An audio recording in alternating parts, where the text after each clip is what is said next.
I'm sure that has never happened to Darren Dreger of TSN Huh. and the Ray and Dregs hockey podcast, right? You've never had a coworker get on your last nerve.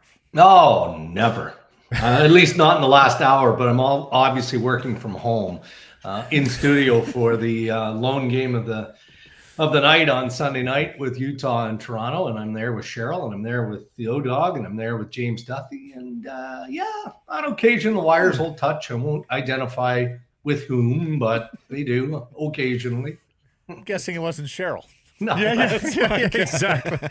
Utah had to walk to the rink. How about that?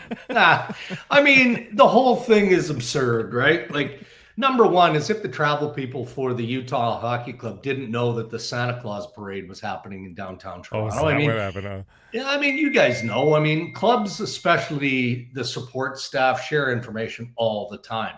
I mean, try and play the New York Rangers in Madison Square Garden without knowing what you're getting into Right. in Manhattan.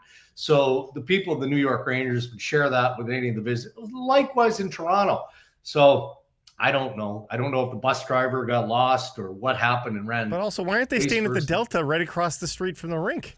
I mean, Doesn't it make was any like, sense. yeah, I don't know where exactly where they stayed. No, I think they were at the Ritz, Blake. So that's Oh, the probably Ritz, huh? yeah, Lots of that's duh, a few okay. blocks. But We're anyway, moved the whole up in the thing, world. yeah, We're no longer desert dogs. it was much ado about nothing. I mean, they maybe walked 3-4 blocks, and they weren't complaining. They had a good time with it, so all is well. Yeah. Yeah, a lot of walking to the rink this weekend. Yeah. Poor kid in Minnesota as well. No kidding.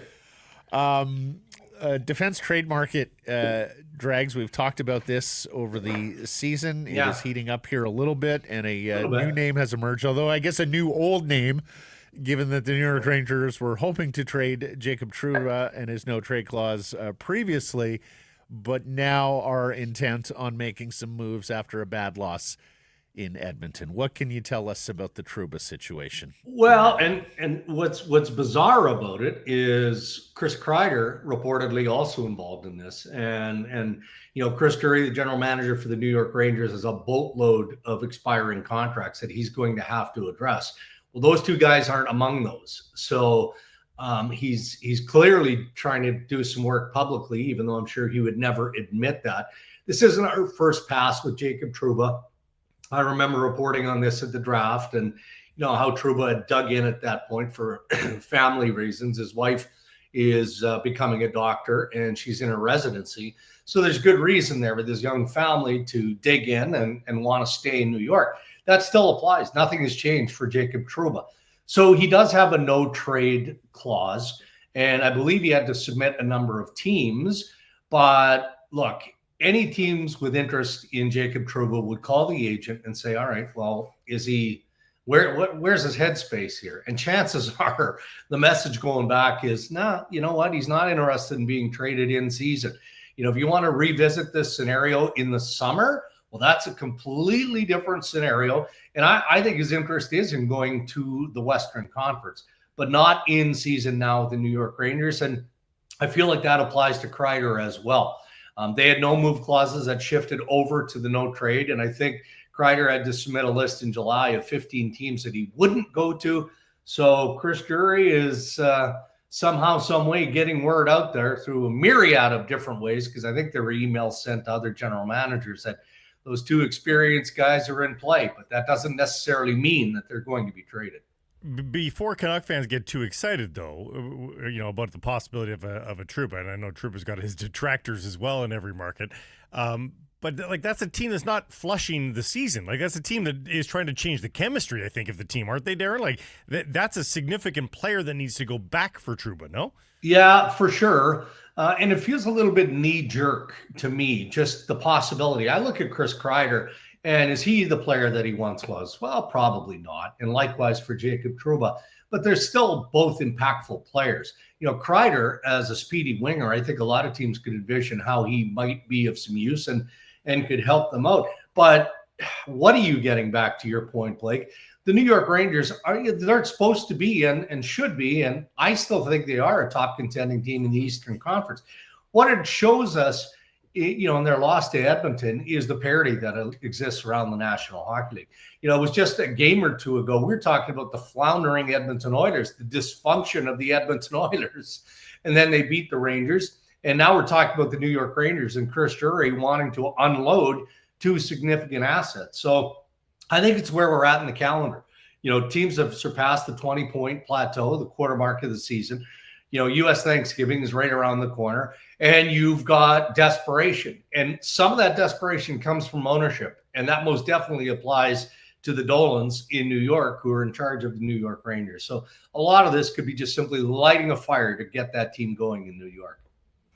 Both Trouba and Kreider with 15-team no-trade lists submitted prior to the season. Darren, the Montreal Canadiens are the worst team in the East by standings points, the second worst by points percentage, and they got a couple of defensemen there, and Michael Matheson and David Savard. What do you know, and what do you think we're talking acquisition costs there? Well, it's a good question. It wouldn't be light, because those two veteran defense in Montreal are important to the process of the Montreal Canadiens.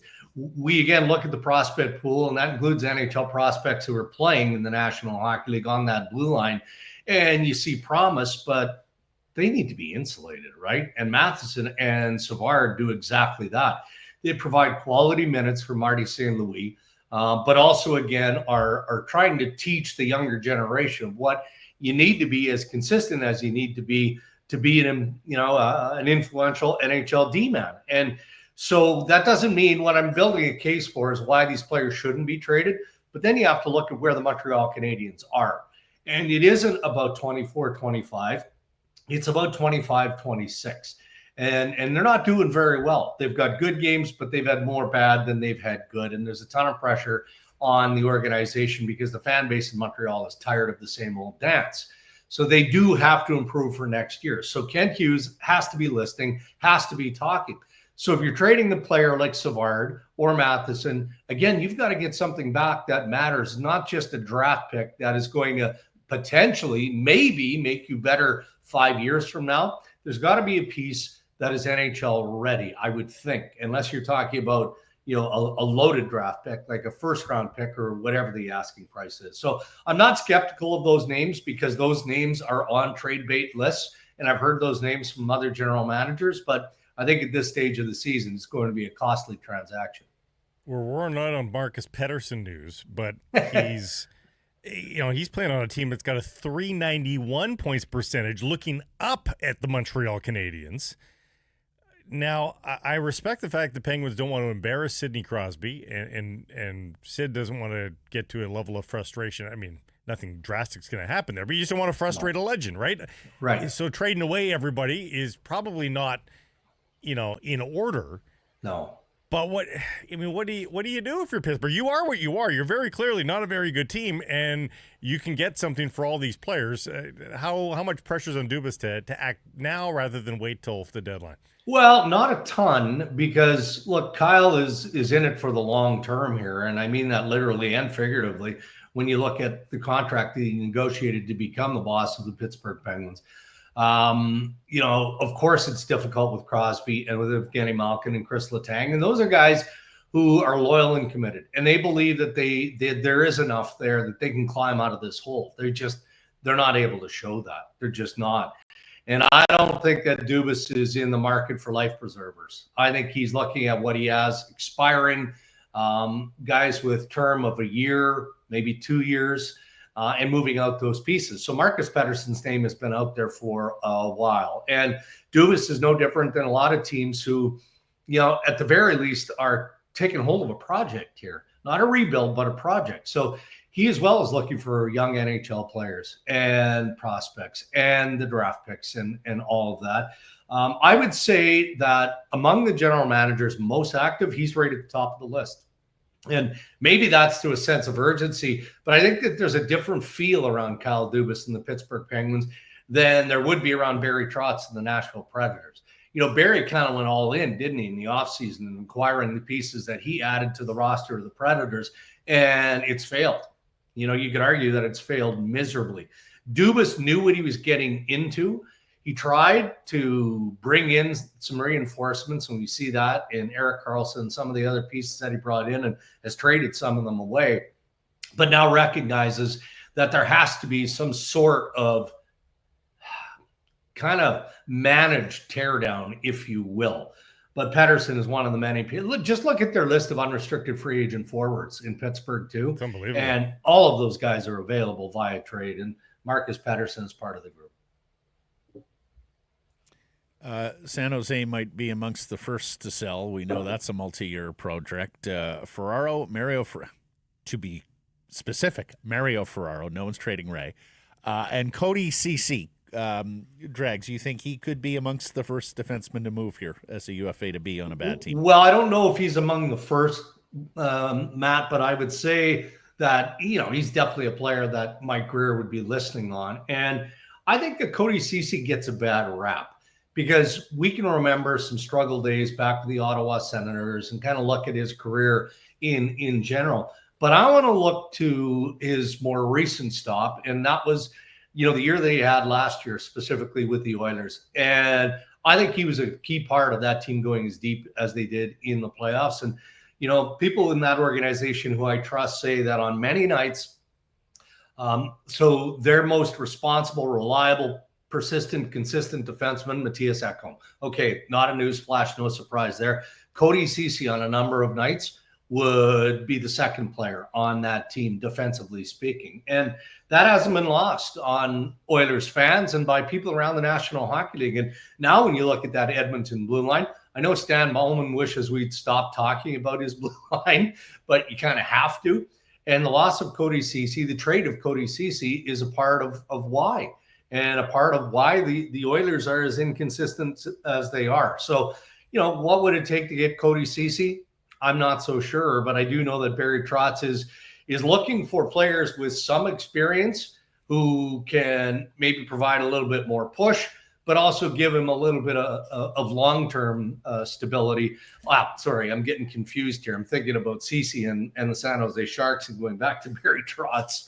But it's an interesting development across, because now I'm thinking of, as I talk, I'm thinking of Nashville's blue line and some of the moves that Trotz might be willing to make, and flipping that over to San Jose and what they might be willing to do with the Sharks. So there's lots of names. I'd throw another one out there from Columbus, and that's Provorov. And calls are just coming left, right, and center to Don Waddell. But I think in recognition of that, he's going to just keep his powder dry unless somebody steps up and gives him something that he can't turn away from. But when you get so many calls as a general manager, then maybe it's best to just sit and wait, because those calls probably are going to intensify until one of those pieces on that blue line actually does get moved. Staying with the bottom of the West, Blake was asking me about Connor Murphy in Chicago, a defensive defenseman with term remaining. And I would like that. I haven't heard that name out there, but when I look at the Chicago Blackhawks, I think that Kyle Davidson has to be willing to consider just about anything, doesn't he? Like, everything that they hoped was going to help Connor Bedard and their young pieces develop just hasn't been that. And it's not through a lack of effort when you look at some of the older players that they have with the Chicago Blackhawks, but it just isn't working. And now we're seeing, Bedard play on the wing. Well, you drafted him as a franchise player centerman. He hasn't forgotten how to play the position, even though you don't like how maybe he's playing it at the NHL level. It's just, there has to be a higher level of patience in the development of this young piece. So Davidson has to be looking and open to just about anything that comes his way. But I look at Connor Murphy, and you look at the games played. A long time ago, I was told by a coach, you don't know you've got an NHL defenseman until he's played 300 NHL games. Well, Connor Murphy has played, close to 700? And he's a 31-year-old D-man. He's a $4.4 million cap hit. So that wouldn't be a perfect fit for every team, but if his name is out there, we need to figure it out, and I'm sure he'd draw a crowd. While we've spoken, guys, I've gone down a Cody Ceci rabbit hole. He's got stats on both sides. Like, it would be a great debate, because the guy eats 20 minutes a night every night and has throughout his entire career. His plus minus, which is a bit of an archaic stat, has been very good on bad defensive teams, but his Corsi's terrible. His PDO is favorable, so he should have better Corsi than he does. Right. but he does start his zone starts are 66% for his career. Basically, he's always starting in the defensive zone, or the majority of the time. So, really, you can debate Cody Ceci till you're blue in the face. There's sort of evidence on both sides about how good a defensive player he is. Yeah, I think that's fair. And I mean, the analytics people will be after me when I say this. I'm in his camp as being a fan of his game. Yeah. And I think the reason I'm there now at this stage of his career is because he's comfortable in his own skin and the type of game that he can provide. He's no longer trying to be something that he isn't. He's not getting caught up mentally in the mistakes that are being made. He is dependable. And doesn't that sound like a defenseman that a lot of good teams around the National Hockey League would want and would need? So makes a lot of sense. And then just to wrap up the decor, you guys have probably talked about him before. I keep wondering about Cam Fowler and what's going to become of him in Anaheim this season. I mean, that's not a name that's new, but it's a curious one. And I think he still has game left. I do. I think that there's still game left in Cam Fowler. So with Fowler, Ceci, and others, guys, like, the Canucks wouldn't be, if the Canucks are talking Canucks, they wouldn't be asking these guys to play 20 minutes, most likely when healthy. Well, I mean, if you're playing the second pair, you're playing 20 minutes or thereabouts. 18 criteria. It'll be lower. Yeah. I mean, in some cases, they certainly wouldn't be asking them to take the matchups that some of these guys might be taking in previous playing higher up the lineup. I just as we're chatting here, and I'm not going to throw out a crazy name like Shabbat or somebody like that, but Ottawa's floundering as well right now, right? And, the one area of depth that Steve Stales worried about going into the season was on defense. Now they've got Artem Zub, who looks like he's gone for 4 to 6 weeks. So I'm not suggesting that Ottawa has anyone on their blue line in play. Healthy? Maybe, because they've got to do something to shake up that core. Because right now, their goaltending isn't good enough, and that's unthinkable when you look at the acquisition, the extension of Linus Ullmark, and they're all over the place up front. And it's not a 1-game or a 2-game exercise. They're a full-fledged losing skid. So I don't think they've got the assets. Yeah, I don't think they've got the assets on the blue line to shake things up, but we'll keep an eye on Stales and company. Yeah, we saw that Saturday night. They're quite cranky there after 5 in a row, and losing Zub is only going to magnify problems for Travis Green, our old friend, and the Ottawa Senators. On Fowler, he's on IR right now as well, so something to watch there. Dregs, last week you told us about the imminent return of Thatcher Demko. You can sort of pinpoint it a little clearer now? A little bit, but man, every week we have this conversation. I want to talk about, Thatcher Demko in the net and getting a start. And we haven't been able to do that. And, I applaud the Vancouver Canucks and Thatcher for being as patient as they've had to be. My information is that they expect him to get a start on this road trip. It's probably going to be towards the end of the road trip, but that was information that I received as late as last night. So again, they're not pushing him, but he would be a welcome addition. And not much to update on the JT Miller file, fellas. As we know and we respect, I mean, he needs time. The club isn't going to push him in any way, shape, or form. And what I'm hearing is that even though, look, they're on the road for seemingly ever, it's still at this stage, stuff can change day by day. Unlikely that JT Miller is going to be ready to go when they get back from the road. He's going to need a bit more time after that. Yep. Just quickly, Besser, have you picked up anything? I mean, he practiced in a non-contact on Friday, so things are looking good there. Would you anticipate Besser at some point this week? Yeah, I mean, just simply that he's progressing, right? And in that's good news. He's once the non-contact jersey comes off, then you'd like to give him a good skate, maybe 2 in a perfect world, and then have at it. But that decision will be made in concert between Brock Besser and obviously the medical people in Vancouver. Brilliant stuff. Darren, thank you for this. We'll catch up next Monday. Okay, guys, have a great week.